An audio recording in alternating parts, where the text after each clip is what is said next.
Live from New Delhi, you're watching DD India Live, India's voice to the world. I'm Amritpal Singh. Coming up in the next 30 minutes, Ursula von der Leyen wins the second term as EU Commission chief by 401 votes, vows to create a European Defence Union and to stay the course on Europe's green transition.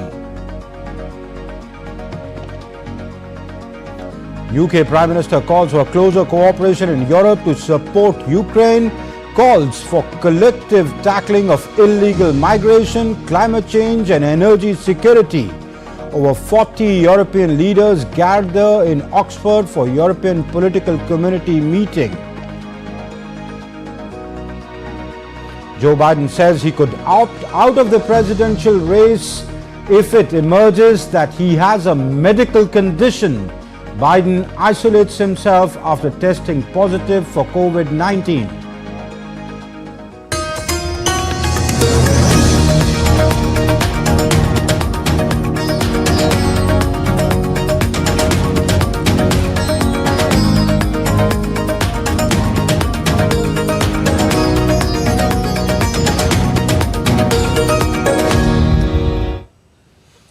Well, the big news coming in at this hour, Ursula von der Leyen won the support from EU lawmakers on Thursday for another 5-year term as the President of the European Commission.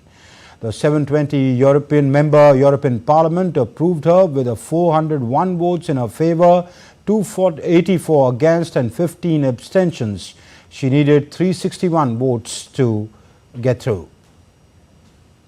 Earlier, Green lawmakers in the European Parliament agreed to support Ursula von der Leyen, which increased her chances to win. During the debate, EU lawmaker from von der Leyen's centre-right European People's Party, Manfred Weber, said that a strong signal of united and determined Europe has to be sent to the world. Europeans want a united, not a divided Europe. Our friends in America are in deep waters.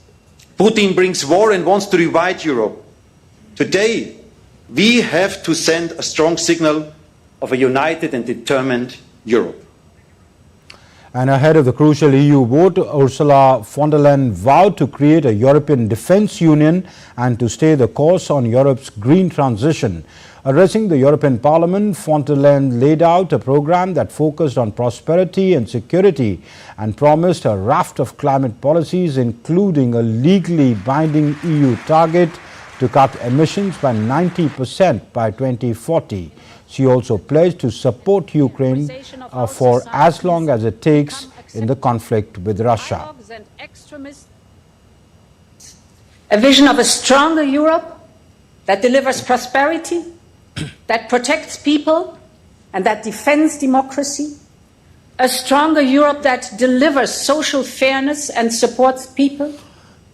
A stronger Europe that implements what it agrees in a fair way and that sticks to the targets of the European Green Deal with pragmatism, technology neutrality and innovation. UK's new Prime Minister Keir Starmer called on Thursday for closer cooperation in Europe to advance support for Ukraine and tackle the continent's most pressing problems. That's illegal migration, climate change and energy security.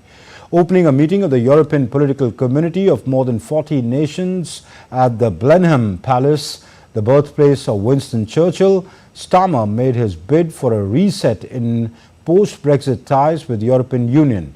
He distanced himself from the previous Conservative government, which had threatened to withdraw from an international treaty on human rights, offering other European leaders a clean slate. 2 weeks after winning a large majority in an election and fresh from his first international trip to NATO in Washington as Prime Minister, Starmer took to the international stage again, calling on Europe to do more to support Ukraine against Russia. Ukrainian President Volodymyr Zelensky again called on Western allies to allow long-range strikes on Russia, in particular on military airfields.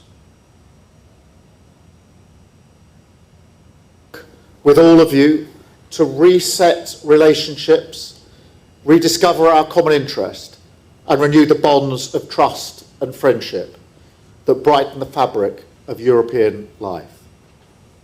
And the task is urgent because our security is on the line. Every day Ukraine fights to protect not just the Ukrainian people, but the European people. We have stopped the Russian advance on Kharkiv. Period. Putin has sacrificed tens of thousands of his citizens, but has achieved nothing significant. This was made possible by the bravery of our warriors and the bravery of our partners, who have lifted limitations on the use of Western weapons along our border. Did this lead to escalation? No. On the contrary, it blocked Putin's attempt to expand the war. And DD India's Stuart Smith joins us live for more from on this from London. Stuart, how is the new Prime Minister leveraging his position for a renewed post-Brexit relationship with EU and Europe in particular at this forum? It's a fantastic opportunity that any new Prime Minister of any country would be very pleased to have. This event was arranged long before him, in fact, before even Rishi Sunak, the former Prime Minister, but it allows him, just 2 weeks after being voted in, to start meeting European leaders, having also met NATO leaders more broadly in Washington. Now, while formally this is about climate change, energy security and immigration, it's also a chance for the Prime Minister to meet with these European leaders in person and try to make it clear to them that the UK is seeking a new relationship with the EU, a reset, as he's called it, something that French President Emmanuel Macron has welcomed. And it's with French President Emmanuel Macron that Keir Starmer has a lot to talk about when it comes to one of the main domestic changes and focuses of UK foreign policy now, immigration. The UK suffers with an issue of illegal immigrants crossing from Belgium, France and the Netherlands across the English Channel into England. Keir Starmer scrapped the previous government's scheme to deal with that, the Rwanda scheme, which would have seen asylum seekers sent to Rwanda in Africa for processing, and so now he's trying to come up with a new solution. Domestically, that means taking 100 members of the Home Office staff who were working on that scheme onto a new scheme to try to prevent illegal immigration across the Channel, but he needs European leaders' help, and that's going to be a huge focus as these working groups get underway later in the day here in England. What they are looking at is a potential agreement that would allow the UK to send illegal immigrants back to the continent, something that the UK used to be able to do when in the European Union, but no longer can. And Keir Starmer trying to get particularly help from French President Emmanuel Macron with that. And how could we expect the deliberations on Ukraine? We know President Zelensky was there at this forum attending this meeting, but you know, the apprehensions say if there is a change of guard in the United States, and how could those dynamics affect what is European support to Ukraine? Yeah, European leaders are very aware of this point, that if Donald Trump becomes the new US president, support for Ukraine is likely to diminish, and it will be more on European countries to continue that support unless Ukraine starts to struggle even more with the Russian attacks. And so Keir Starmer made that point. He said that he was trying to encourage European leaders to step up to help Ukraine, and Volodymyr Zelensky once again made that point as well. The UK has been at the forefront of support for Ukraine, and that's not changing under Keir Starmer, even with the new government. He says that the threat from Russia reaches right across Europe, and as part of support for Ukraine, there will be working group discussions this afternoon about how European leaders can counteract Russian threats that they believe could pose problems for their democracy, such as a disinformation, with Emmanuel Macron, the French president, going to lead a discussion about that, and also about cracking down on illegal Russian oil shipments, with the EU, despite having passed legislation to rely less on Russian oil still finding its way into European markets. Stuart Smith, thank you very much for joining us from London and giving us that update. NATO Secretary General Jens Stoltenberg has said that the alliance's new command for coordinating military aid and training for Ukraine's military will be operational in September. NATO leaders agreed at a summit earlier this month to launch the effort with the aim of better coordinating Ukraine's aid efforts. The time to stand for freedom and democracy is now, and the place is Ukraine. And NATO allies are stepping up our support to Ukraine. We have agreed to establish a command to coordinate and provide security assistance and training for Ukraine. And I'm glad that today I can announce that the command will be operational in September. And UK lawmakers will continue to debate the government's plans for the country on Thursday. Britain's new Prime Minister Keir Starmer said that the King's speech takes the brakes off our economy during a debate with former Prime Minister Rishi Sunak in Parliament on Wednesday. In his address, he also promised a national renewal. In a grand ceremony to mark the opening of the new Parliament, King Charles read out to the laws which the government wants the House of Commons to approve. Meanwhile, Joe Biden has said that he would end his presidential campaign if it emerged that he had a medical condition. Biden, who is under fire from fellow Democrats to drop his re-election campaign, tested positive for COVID-19 while on a trip to Las Vegas on Wednesday and is self-isolating after experiencing mild symptoms. If there is some medical condition that emerged, if the doctors came to me and said, you got this problem, that problem, but I made a serious mistake in the whole debate. Meanwhile, J.D. Vance, the millennial face of MAGA movement, has vowed to return Donald Trump to the White House in his first speech since being tapped as the former president's 2024 running mate. In his primetime address received by a rapturous crowd of Trump supporters, ex-Marine and self-proclaimed hillbilly Vance promoted an America First agenda, rallied against illegal immigration, and made a major pitch to the blue-collar voters. DD India's Benji Hire reports. This was a big chance for J.D. Vance to introduce himself to the American public and define who he is to the world. And he took that chance. Describing himself as a working-class boy, he pledged to commit to the working man, to stand up for American citizens, touting an isolationist, patriotic set of policies which he believes will help left-behind voters achieve the American dream and ultimately allow him to serve alongside Trump in the building behind me. So tonight, Mr. Chairman, I stand here humbled, and I'm overwhelmed with gratitude to say I officially accept your nomination to be Vice President of the United States of America. President Trump's vision is so simple and yet so powerful. We're done, ladies and gentlemen, catering to Wall Street. We'll commit to the working man. He was introduced by his wife, Ursula Vance, the daughter of Indian immigrants. She acknowledged their different backgrounds. And his goals in this new role are the same that he has pursued for our family: to keep people safe, to create opportunities, to build a better life, and to solve problems with an open mind. In fact, this was quite the family affair on the penultimate day of the convention. Donald Trump's son, Donald Trump Jr., spoke before J.D. Vance and was joined by his daughter Kai. On Thursday, Donald Trump Sr., that is, will take to the stage himself, his first public comments since his attempted assassination. J.D. Vance did make reference to that attempted assassination, but he did not apologise for pinning the shooting on Joe Biden and his campaign's rhetoric. This has been a fractious, volatile campaign. Vance tonight showed he's willing to bring the fight, but also paint himself as someone who can empathise with the country at large. In Washington, Benji Hire, reporting for DD India. And this is the first time former US President Donald Trump will be making his keynote address at the Republican National Convention later today after he narrowly survived an assassination attempt. The address is going to happen on the last night of the Republican the Republican National Convention, capping off 4 days of speeches from one of his most fervent supporters and allies.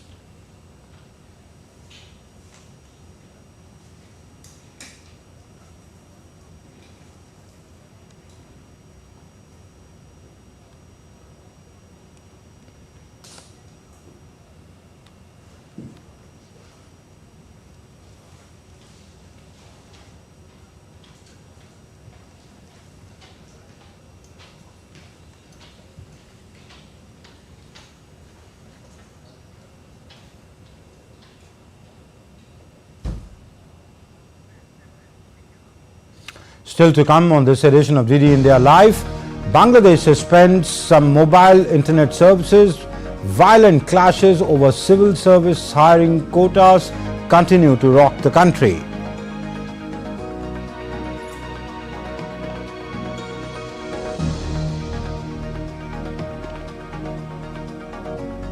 India's Topco directs National Testing Agency to publish results by 20th July of the NEET undergraduate exam.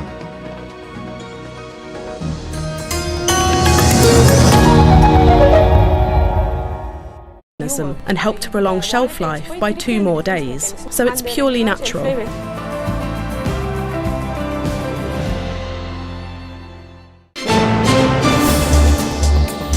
Voice of a rising aspirational world. Stories of challenges, struggles and accomplishment. A world battling conflict, hunger and poverty. Embracing growth, development, science and technology. A voice of progress, a voice of unity. Watch Voice of the Global South with me, Akshay Dongre, only on DD India.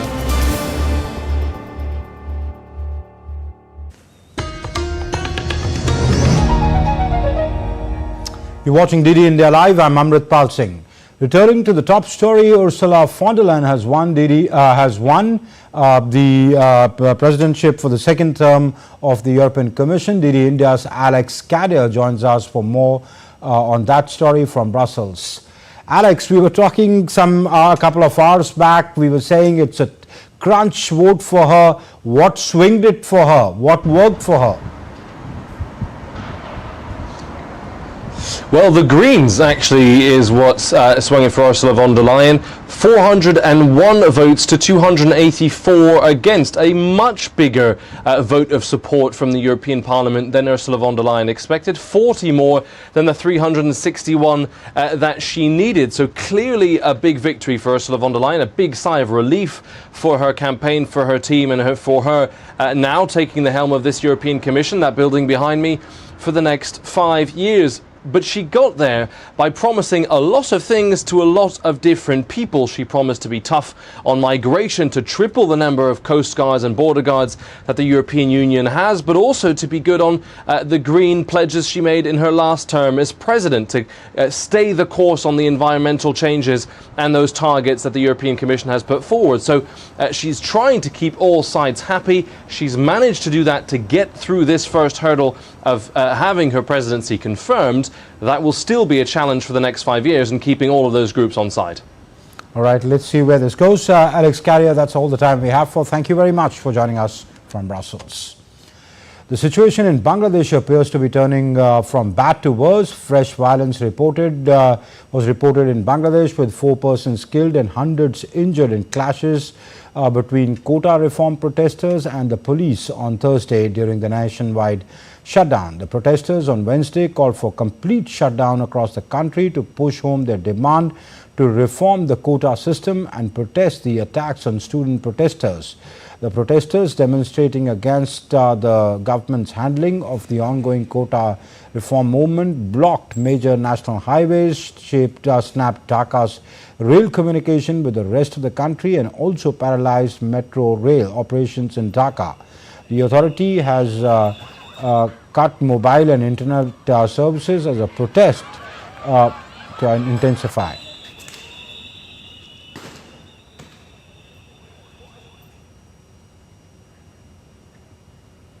And for more on that story, I'm joined by Naval Singh Parmar, who joins us from Dhaka, Prasar Bharati correspondent there.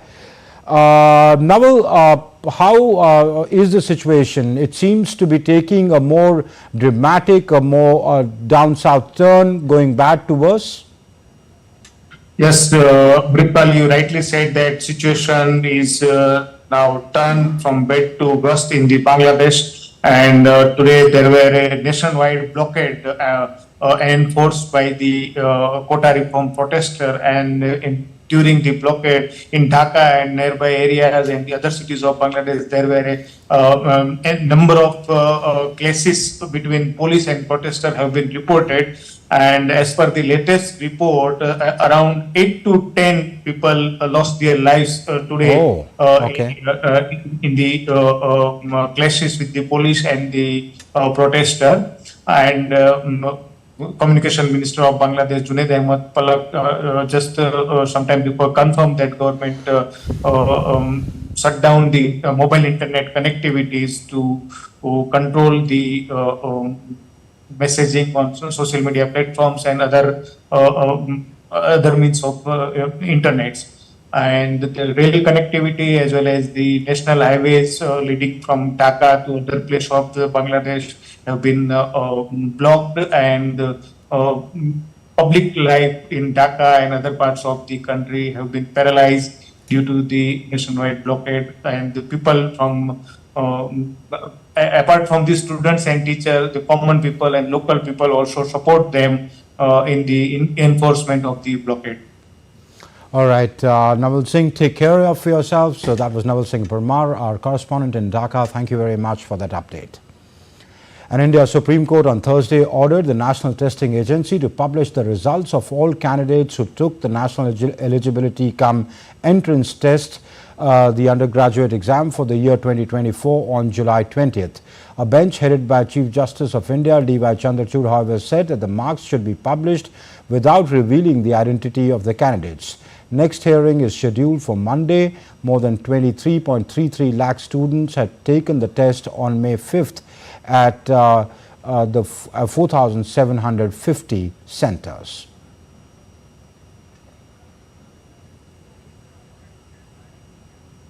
At least 2 people were killed and over 15 injured in India when Dibrugarh-Chandigarh Express derailed in Uttar Pradesh, the northern state of India. The state disaster response force reached the spot and started evacuating passengers. Relief and rescue operations are still underway. The train Dibrugarh-Chandigarh Express connects India's northern states to the eastern state of Assam.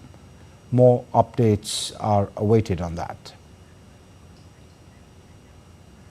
And let's take a look at the other stories making news today. 2 terrorists were killed as security forces foiled an infiltration bid along the line of control in India's Jammu and Kashmir's Kupwara district on Thursday. The Indian Army wrote on X that the exchange of fire started after security forces, including 6RR and Kupwara police, received input of infiltration in the Keran sector, following which the operation was started. The Karnataka government has paused and will further study a bill directing private firms in the state to reserve jobs for Kannada people. The bill that was cleared on Monday requires firms in India's IT capital to prioritize local hires for 70% of the non-management roles and 50% for the management level roles. Chief Justice of India D.Y. Chandrachud administered the oath of office to 2 new judges of the Supreme Court, Justice N. Koteshwar Singh and Justice R. Madhavan. Justice Singh was the Chief Justice of Jammu and Kashmir and Ladakh High Court, and Justice Mahadevan was the acting Chief Justice of the Madras High Court. Shri Jagannath Temple Administration on Thursday reopened the inner chamber of Ratna Bhandar as per the standard operating procedure prescribed by the government to transfer ornaments to a temporary store set up within the 12th century shrine 4 days after it was opened after a gap of 46 years for inventory and repair.